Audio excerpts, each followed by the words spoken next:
Welcome to the Think Small podcast, hypergrowth for small businesses. So, what's slowing you down?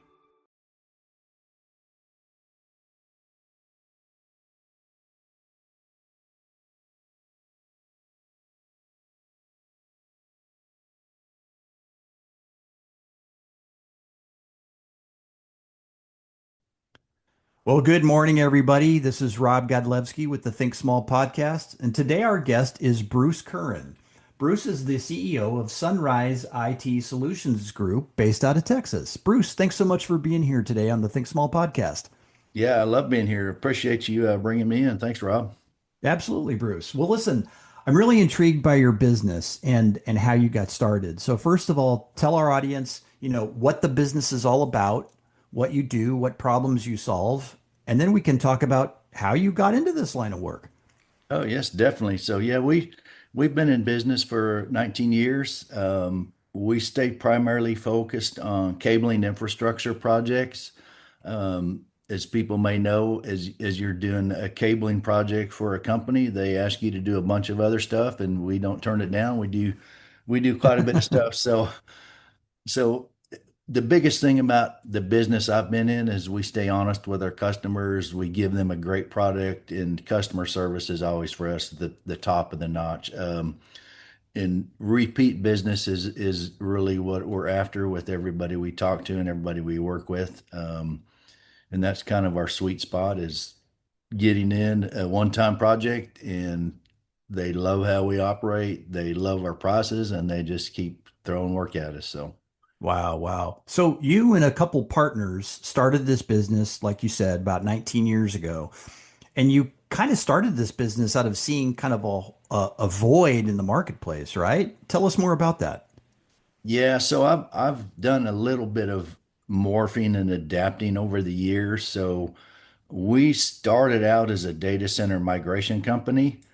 Um, at the time, there really wasn't anybody out there doing it. It was just a weekend, a Friday night, Friday evening at 5 o'clock p.m. Start the job and have it done by Monday morning. So that was going gangbusters. And now everybody's doing it, right? If you just Yeah, said data centers, yeah, we did you that for can't open years. any news outlet without hearing about data centers. No, in the Dallas Fort Worth area, if you go to lunch and you mention data centers, half the room's going to start listening. So it's an interesting place, and I'm sure most cities are kind of like that now. Is data centers are huge. I'm building a path. I actually had a meeting this morning with a company that is building several data centers in Texas. They got over 1,200 acres in Texas. They're wanting to build out and develop and just, I don't know if you've been in Texas, but you can drive through parts of Absolutely. Texas where you don't, it's like you never get out of Texas. It's a huge, huge state. So, um, Yes, it is. and when you talk about people owning 1,000 acres, you get up in Illinois or Michigan and you talk about 1,000 acres, they're thinking, 50 acres is huge. So Right. it's a great development project. I think they'll probably bring me in to help them find investors, actually kind of run and manage the whole build and the infrastructure for them. So Okay. So everything relating to not only data center infrastructure management and installation, telecommunications cabling, that type of thing. That's basically what Sunrise is known for. yeah, I mean, you've got your industry that you could typically every 3 to 6 months they come out with a new, better product. Cabling's probably about every 6 months. So, I mean, if companies want to, they can have their cabling replaced every 6 months. And in honesty, Oh my gosh. That's something I yeah, would think that cable would be in for, I don't know, you, 10, 15, 20 years. you would think so, but these large corporations, they've got to find a way to spend that money, and that's one of their options. Is hey, let's update our infrastructure. Our equipment's getting Wow. old, it's outdated. Let's do some new cabling right along with the infrastructure build out. So, Right. So you and your partners have been running this business now for, like you said, 19 years. Clearly, you've seen some times when right? Whether due to an economic condition or a supply chain issue or something, maybe even the global pandemic, where sales have contracted or declined in some way. How did you manage, tell us about when was that and how did you manage the business through that period? Well, the COVID period was interesting because all of my competitors were kind of just sitting on the bench. Not a lot happening.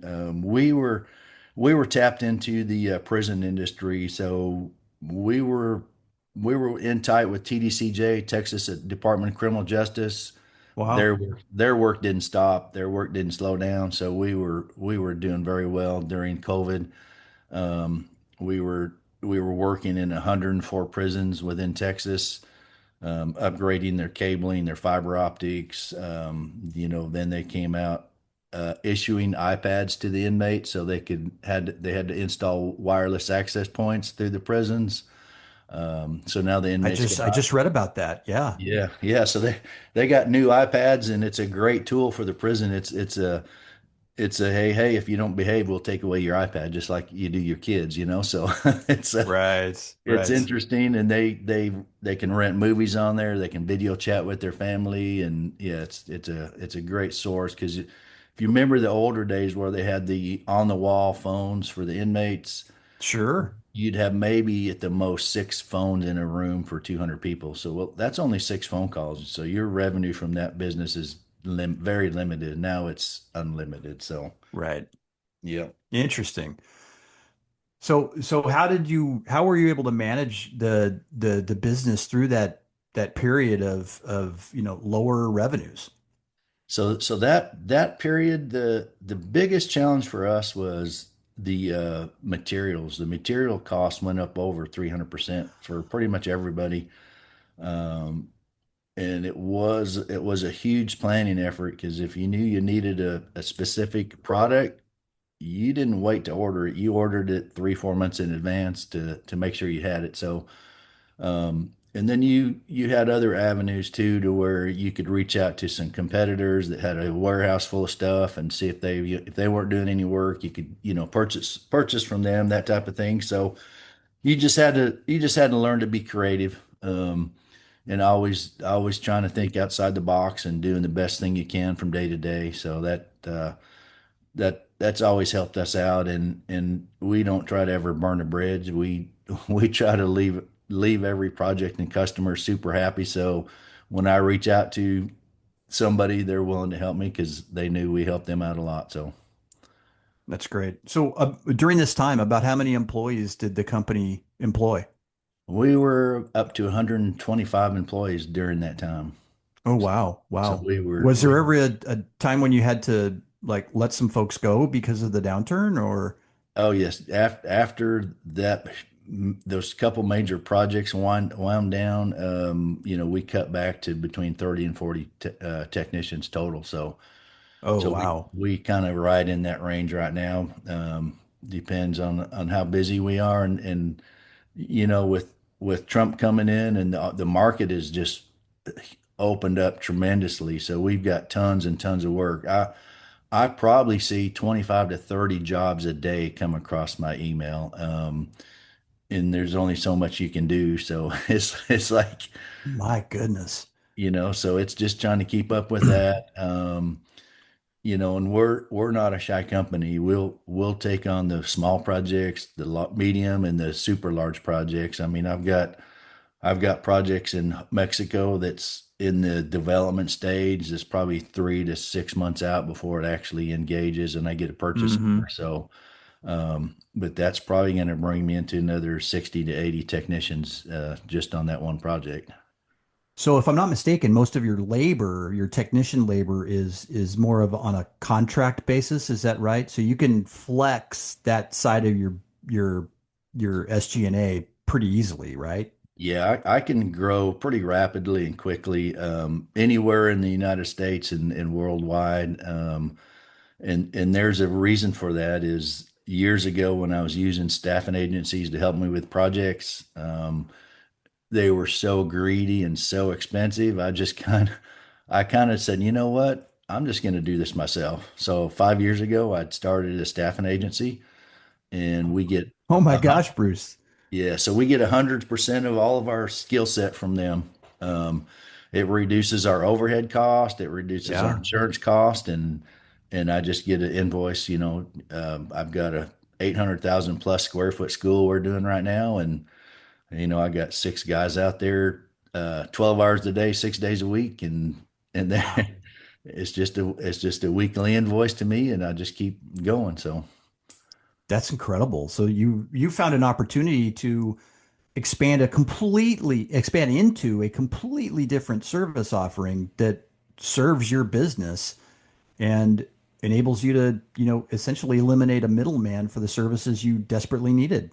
yeah, definitely. I mean, That it's brought our margins way up, and I don't have I'm to. sure it has. I mean, I don't have to manage 125 people. It's been great. I got my key personnel and my leads and stuff that go out and manage the projects, and that's been great for us. Okay. So relative to, doing business on a local, regional, national basis, clearly you mentioned an opportunity in Mexico. So you're doing business way beyond the state of Texas, correct? Yes, sir. Yes. All right. How far do you reach? We really don't have any limits. It's all about risk and vulnerability to the Okay. employees. I mean, you're gonna see Ukraine starting to rebuild. You're gonna see a bunch of stuff Oh, so you're happening. definitely open to international work. Yeah, and in those kind of things, it's all about risk. I won't send my guys Yeah. anywhere that I won't go, and I'm not willing to go there. So it's Well, you know, that's a good part of your culture, right? yes, sir. Your employees and contractors are going to know what they're getting when they decide to sign on with Sunrise. Yes. That's great. So, Bruce, talk to me a little bit then about periods of rapid expansion and rapid growth. And it sounds like you may be in a period like that right now. How are you managing and navigating the business through that? It keeps me very occupied. I've got I mean juggling projects and making sure we get the right personnel out there. A huge challenge in not just me, everybody's running into is just the mindset of a lot of these technicians out in the world. They weren't raised like we were with, hey, if you're going to be somewhere, you be there. If you tell somebody something, your word is honesty, so follow through. And that doesn't seem to happen in the workplace now. I mean, I've got guys that are um, supposed to show up on Monday morning, and I've talked to them, and they show up, and they don't show up, or they just disappear, and you're like, where'd this guy go? And there's Hmm. no follow up from them, and you can't ever get a hold of them again. It's like they just left, and it's like it doesn't make any sense, but it's not a pattern that most people are used to. So you really have to work around that and accommodate for that, and have several guys in the pocket to where if that happens, and it happens. I mean, it happened to me this week. It actually happened this morning already, to where one of the guys that showed up yesterday, and he just disappeared. I couldn't tell you where he's gone. So Oh my gosh. So the benefit of having a mostly contract labor force, right? That's flexible relative to scaling up and scaling down as your business needs scale up and down, kind of has a negative to it as well, in that you can't necessarily trust if the labor's going to be there for you on a day-to-day basis. That, that yeah, that's a that's a hell of a challenge. You've got the growth, you've got the customers, but part of that supply chain is breaking. So what is the yeah, and business it's doing to help navigate that? well, what we do, we take the top guys that we come in from the staffing agency, and we bring them on as W-2s and keep them.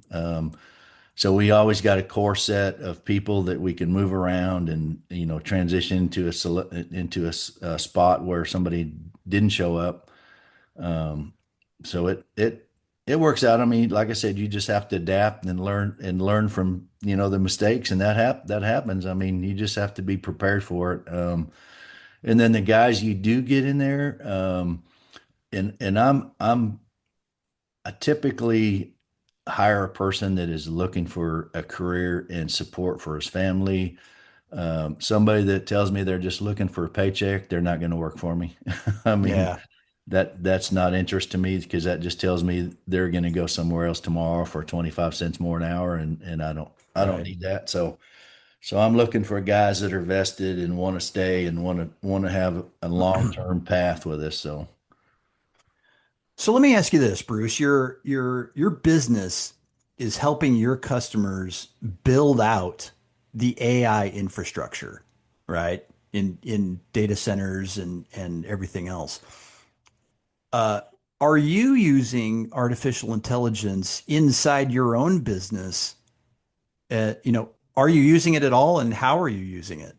yeah, I mean, AI is one of those relative terms that the more you dig into it, the more you find out and the more it'll do for you. So, I mean, I use it on a pretty much as a novice level right now where I use it for meetings, automatic note taking, things of that nature.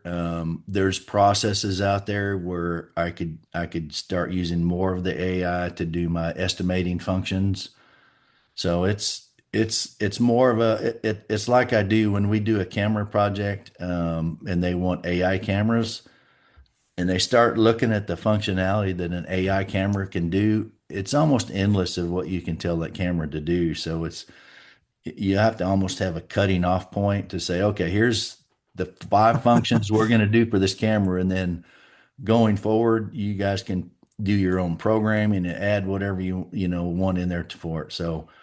Um, and I learned that years ago because I had some software development teams, and as you're working with the customer, the more they start thinking, the more they want, and it's an endless process unless you say, okay, let's get this locked down and give you what you need today, and then we'll work on phase two with the advanced development. So AI is in that realm.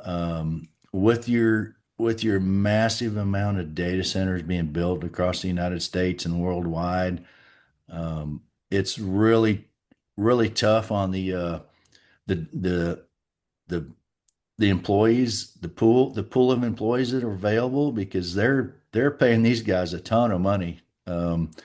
Like I've got a bunch of electricians that work for us, and we get them in there between let's say 40 to 60 bucks an hour. These Wow. data centers, they're coming in there at 120 bucks an hour. So it's Oh my tough goodness. it's tough for me to keep a guy that can leave and go, look, I can double my salary. Or So, triple it in yep, some cases. exactly. And they're working 7 days a week, so they get tons of overtime, and those projects will finish, and the sad part is those projects will finish and they'll go back out into the job market thinking they're going to make 120 bucks an hour, and it's not Ah, going to pay that. They're not going to get close. So, they'll have to learn that adjustment. So, wow. So you're definitely looking at AI as an internal tool to improve some productivity, improve your processes. What I love to find out from my guests on this podcast are you looking at it as a headcount reduction tool or as a tool to speed up business processes and also in a sense to to upskill your employee base? Which one are you looking at that? I'm kind of a guy that I don't carry a lot of excessive employees. I have my function is I need 5 employees for this project, so that's how many I have. So there's no reduction in the headcount process. Yeah, Um, that makes sense. training tools and things of that nature where they can go out and get more skill set and more training, and then I can pay them more money. AI would be great to help with that. But as far as my company, I don't anticipate I'll ever use that for a staffing reduction or to eliminate people. We're a very hands-on type of company. So, um, and as you see, like your automation and your manufacturing, and you've got a manufacturing plant with 2,000 people working there, and they bring in AI mechanics and automated tools, and now they've got 100, and all they do is maintain the equipment. That's that to me. That's I a little mean, bit different story. yeah, that just really goes against my whole company philosophy of having a company to help, individuals grow their family and their careers and stuff, because that's just somebody trying to make a ton of money and reduce their overall cost. So that's not an interest to me. I mean, I'm all about making money, but the main reason I'm making money is to support all these people that are working for me, because that's very gratifying to me. You know what, Bruce? I'm really glad to hear you say that. And honestly, that's a real common theme amongst all the guests that I speak with on this podcast. Again, small, mid-sized businesses like yourselves, but the message is very different than what we're hearing in national news, right? With Yeah. the major layoffs and things like that. Everybody that I speak with are focused on growing a business to keep others employed and happy and growing in their careers rather than the bottom line. Of course, there's always a bottom line to business, but building a business for others is a Yeah. very common theme these days, and I appreciate you saying that. So Yeah. I I mean, guess gears to the future, right? What? Oh, go ahead. yeah. I mean, you got a different character that you got the guy that starts a company because he wants to support his family and bring in a bunch of well-trusted people that he can fold into his so-called family type of atmosphere. And then you got a guy that just wants to start a company to make a lot of money, and he's that kind of guy. They don't care about somebody Mm. out of their PTO, personal time off, and their child sick in the hospital. And no, you're not going. You need to work. You don't have any PTO. Well, that's not an option here. There's the life-changing events and the one-time events. I tell people, like, your daughter's having a piano recital. Oh, you're supposed to work? Well, you get to work. No, that's not happening here. You go watch your daughter's piano recital, and when that's over, come to work. So Oh, that's great to hear, Bruce. I think just that phrase alone is going to get a lot of people knocking on your door. yeah, yeah. I Well, mean, listen, take uh, take care of your employees, because every manager is only as good as their employees. So that's true. That's true. Well, taking a look at the future of the business, right? What do you think the next 3 to 5 years looks like for Sunrise IT Solutions Group? I'm looking through 2026, the remainder of that, just adding as much business and as many projects and clients as I can. Um, and I think right now we're probably up 150% from last year. Oh my goodness, And that's congratulations. and that's just halfway through the year. So and I've got some projects that, like I said, once they get signed, then I'll be probably up 600, 800%. So it's kind of like that out in the market right now for everybody I'm working around. We do a lot of subcontract work for fire and security companies. So the summertime is huge because every school in the United States is Uh, they're getting a new budget from the government to do renovations certainly. and update their cameras and their fire alarm systems. So it's just nonstop. I mean, every school district, say the school district of Fort Worth has 800 plus schools, and I don't know the exact number on that, but they're renovating every one of them, whether they need it or not. So Wow. yeah, so And tons. and you, and you're just the guys to do that, right? Yeah, because I'm finding a lot of these large fire and security companies, they get tired of holding their own staff. They don't want to have their own employees. They just want to go, look, here's a project, give me a price for it, and go take care of it. So, and we do. That's what we do. Okay. So That's outstanding. So what about the out years? You're obviously, huge growth in 2026, but what does 2030 look like? What does 2032 look like for the business? yeah, I mean it's a it's kind of a projected growth. I mean, everybody has an exit strategy. Mine would probably be in the next 2 to 5 years to get somebody that's interested in buying the company, to where Mm, somebody that's going to continue on the same thought pattern as myself and grow the company take care of its employees and not just come in as a, hey, this is a number. And I've heard of people buying companies just to dismantle them, to use them as a write-off, and that would not be of interest to me. So Okay. I wouldn't care how much they offered me. I'd be like, no, that's not an interest to me. I have responsibilities to these employees. So, Yeah. Interesting. Well, good. So what would be blocking that, or what would be holding you back from achieving that goal?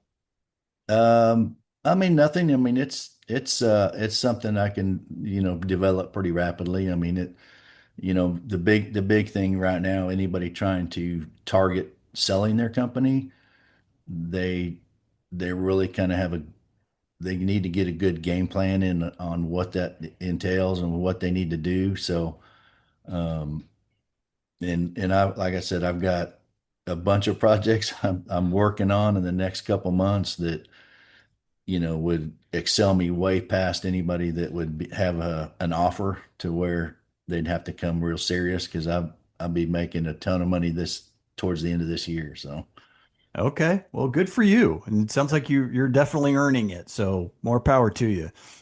Well, listen, being the leader and the founder of a small to mid-sized business, do you have any words of advice for, others who might be listening to this podcast on how to navigate not only the rough times, but the good times? yeah, I mean, I've talked to quite a few people that are doing startups, and almost every one of them had told me the same thing. If I could just land that one huge client, and then I go, Joe, what if you get a client tomorrow where you need to have 60 people, and you need to have about 700K to pay for those salaries and the Oh, materials. yeah. Can you do that? Oh no, I can't do that. Then I know. That's what I'm telling you. You can't request something that you can't supply. So you need to start thinking smaller, go get you some smaller projects, build up slowly, because rapid advancement will shut your company down in a heartbeat. So Yeah. you need to plan that out. Unless you got a great investor that can say, okay, go get that $200 million project and go hire 180 people, and I'll cover their salary. If you got someone like that, go for it. But if you don't, you better grow slowly.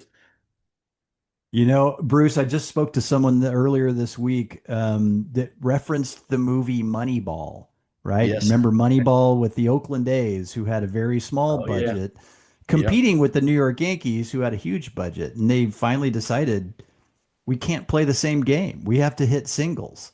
We have Yep. to just get on base. I'd rather get Exactly. people who walk than are going to try to crush home runs because I can't pay for them anyway. I mean, I played softball, and everybody on my softball team, they were home run hitters, but they were always 5 or 6 feet short of the fence. So Ah, there you go. I mean, I wasn't a home run hitter. I was a first base type of guy. So I'm trying to get on first base. That's my only objective. And I tried to push that across to everybody, but these guys were so macho. They were like, no, I'm going to hit a home run. You watch. I go, well, now you're out. So, Right. That's right. but So, if we could get everybody to get on first base, we never would have lost a game. well, and that's good advice for running a business, right? You know, don't expect to hit the home run because you probably aren't prepared to fill that home run order. Correct. Yeah. But it's okay to hit a bunch of singles.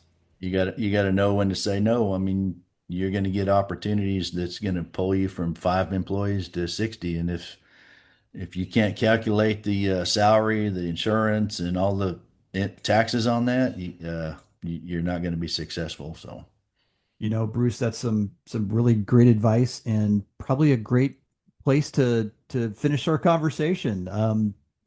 This has been a great discussion, and boy, we wish you all the best in finishing out 2026 is an incredibly big year for your growth.